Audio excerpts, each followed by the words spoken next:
Donc, nous avons terminé de faire la modélisation au niveau du bilan sur les 5 ans. Maintenant, nous allons attaquer maintenant la partie de la trésorerie. On sait qu'au niveau de la trésorerie, l'ensemble des informations que nous avons actuellement, on l'a où? On l'a déjà au niveau du bilan, on l'a déjà au niveau du compte de résultat. Donc, premièrement, on va essayer de de faire la maquette d'abord. Ici, je fais +1 pour avoir 2025. Je vais l'incrémenter pour aller jusqu'au niveau de 2028. Quand on prend la trésorerie du début, on est d'accord que la trésorerie du début de 2025 est égale à la trésorerie de fin de 2024. Donc, on va l'incrémenter évidemment pour aller au niveau de l'année 2028. On vient au niveau d'abord de la trésorerie, les flux de trésorerie liés aux opérations. Donc, je vais incrémenter la formule. Je viens au niveau des flux de trésorerie liés aussi aux opérations avant le BFR. Je vais incrémenter la formule aussi.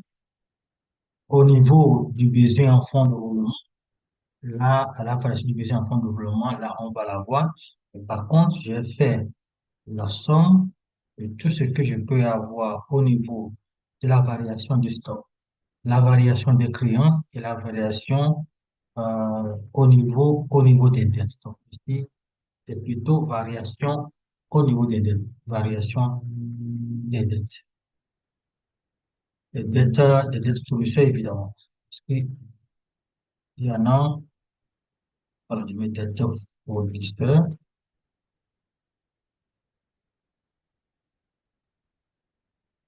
OK, parfait. Donc, ici, je peux l'incrémenter pour aller au niveau de 2028.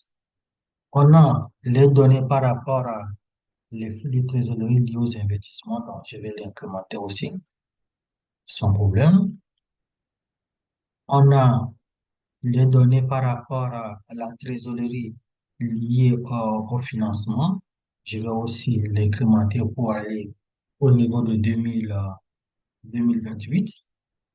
On a aussi des données par rapport à la formule au niveau de la variation de la trésorerie. Donc, je vais l'incrémenter aussi pour aller au niveau de 2028. Et au final, il y a la la trésorerie finale aussi. Donc, on a tout maintenant de notre côté. On va commencer par renseigner chaque ligne pour voir évidemment l'issue de notre business plan. Donc, premièrement, on a quoi? On va aller chercher le résultat qu'on a déjà au niveau de nos comptes de résultats. Donc, je mets égal ici au niveau de la cellule P67. Je vais remonter.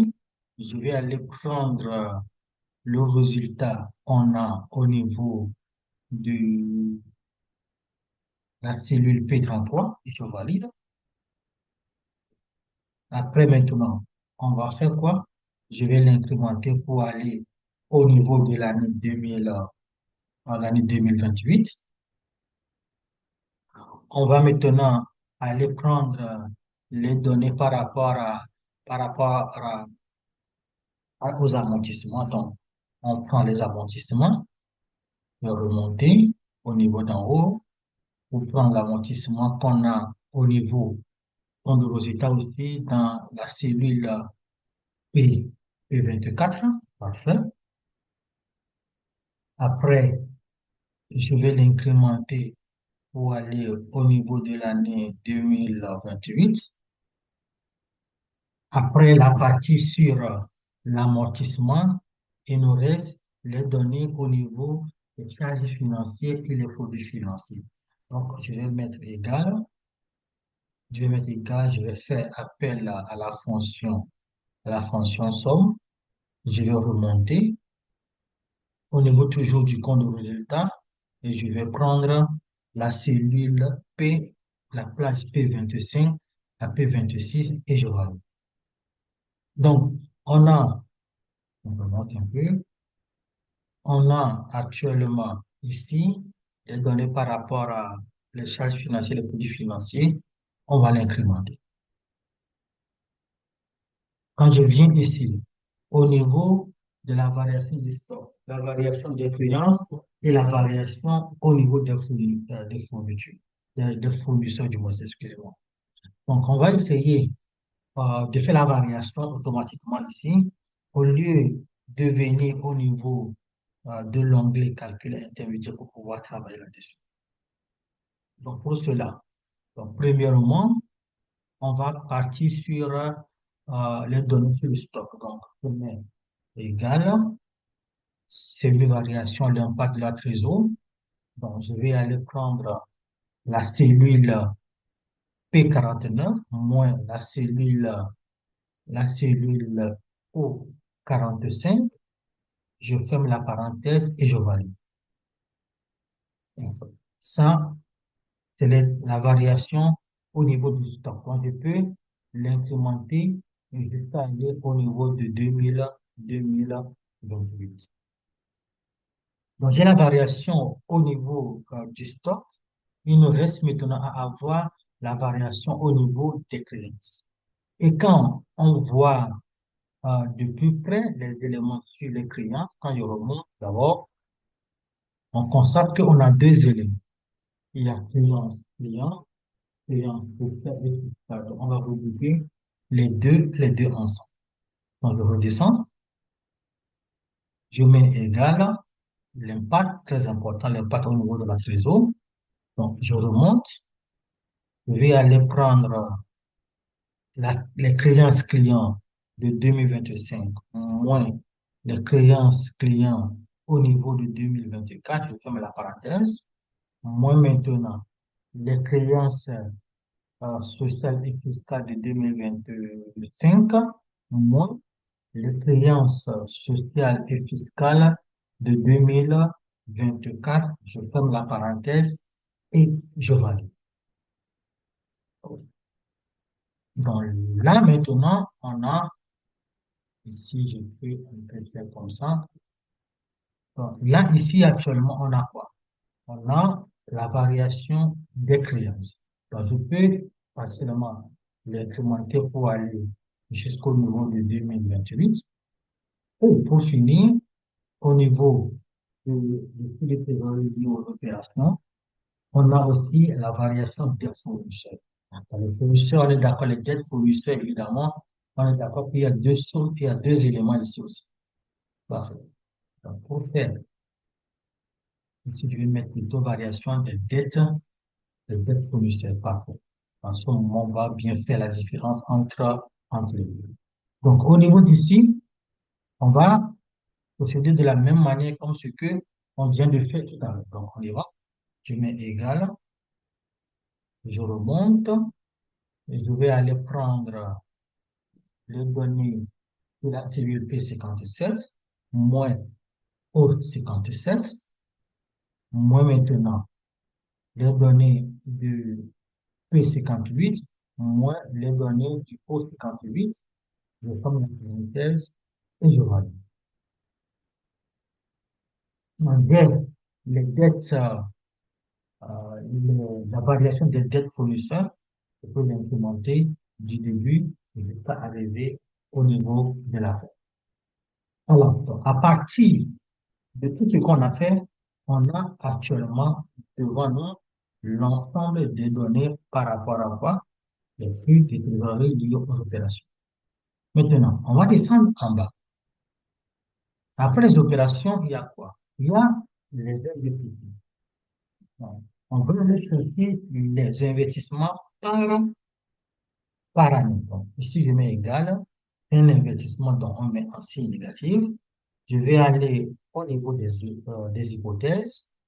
Je vais prendre les 360 millions qui représentent l'investissement en 2025. Je vais faire la même chose, je prends ça aussi. Je vais aller prendre pour 2026. qui est de 2 millions, de 270 millions. Je vais maintenant aller prendre pour 2027, qui est de 300, 330 millions. Parfait. Donc ici,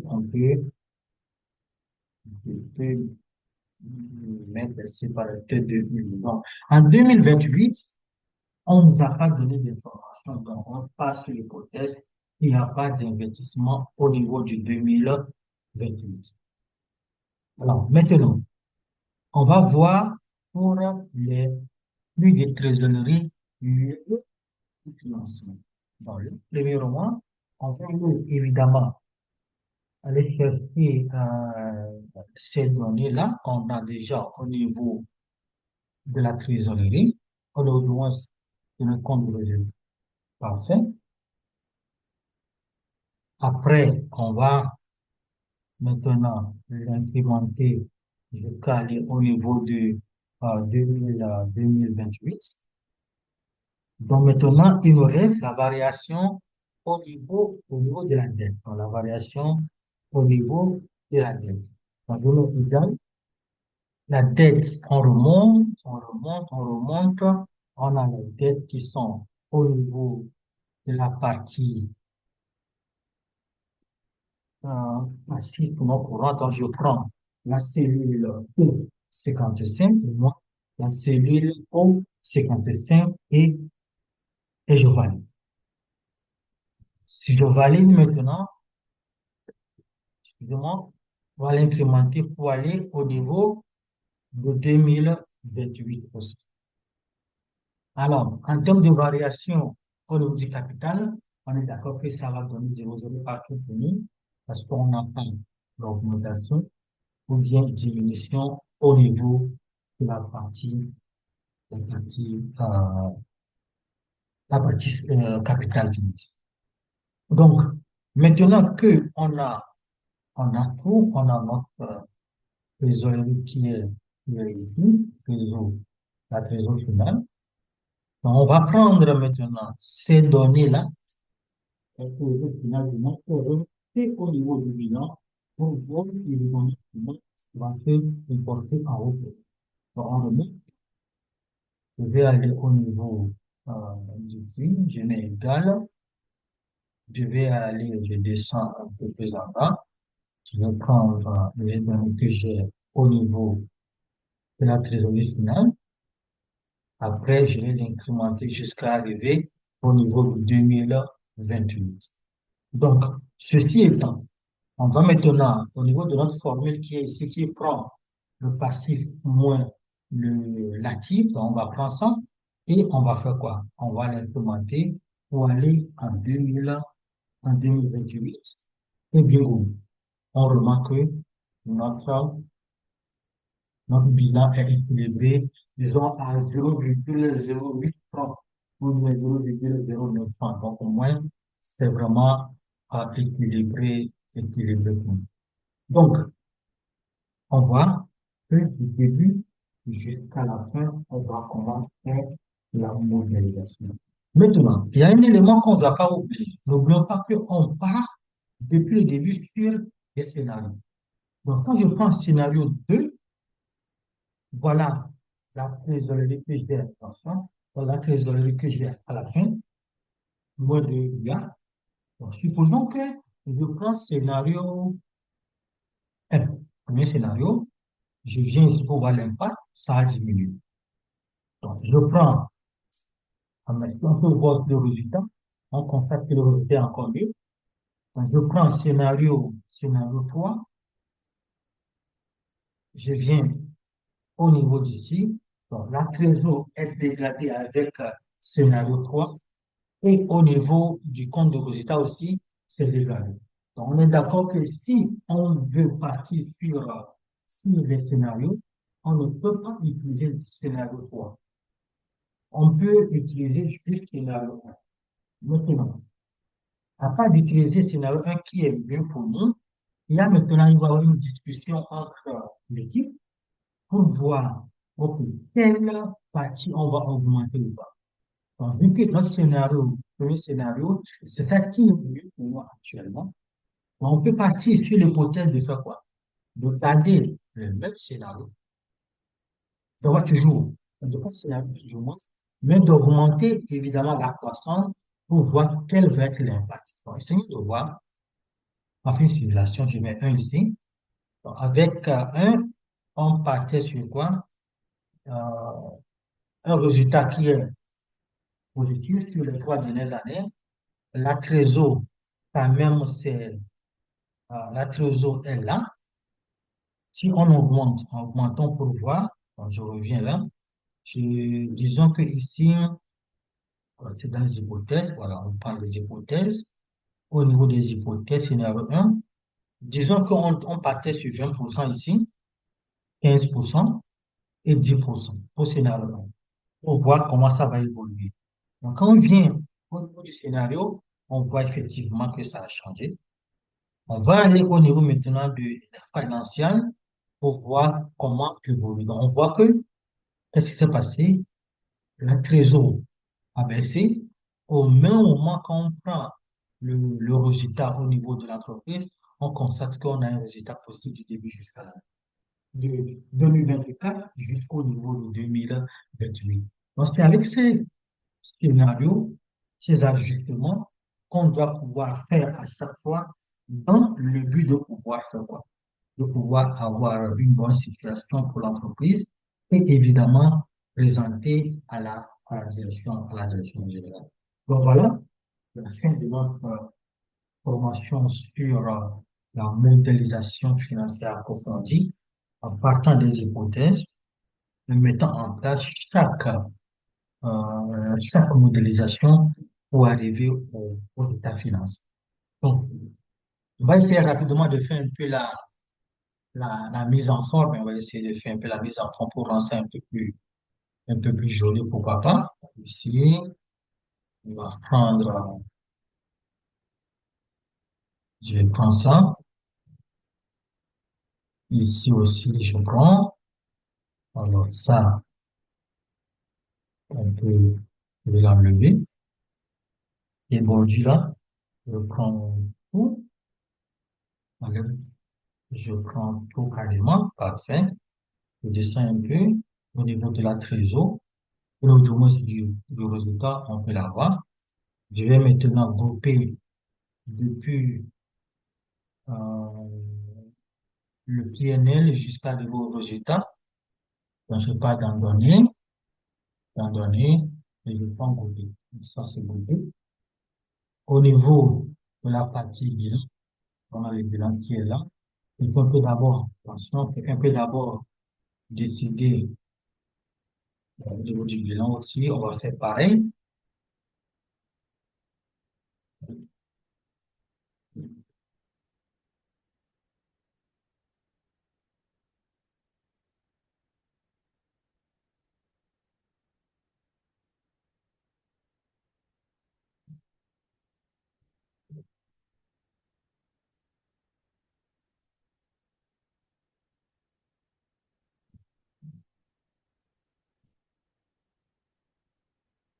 On va faire.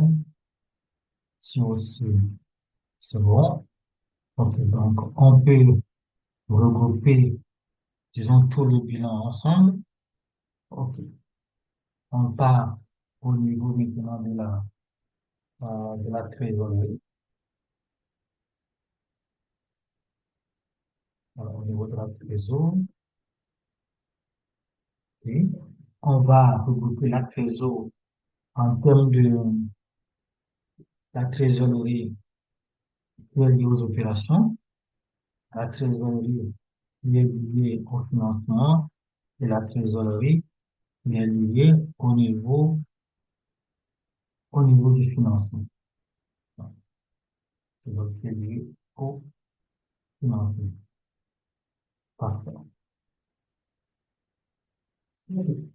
Parfait, parfait, parfait.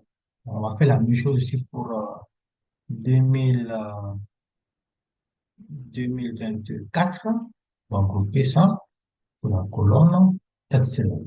Donc, on a notre VP avec le PNL, le compte et le bilan, le compte de chèque, et la trésorerie qui est ici.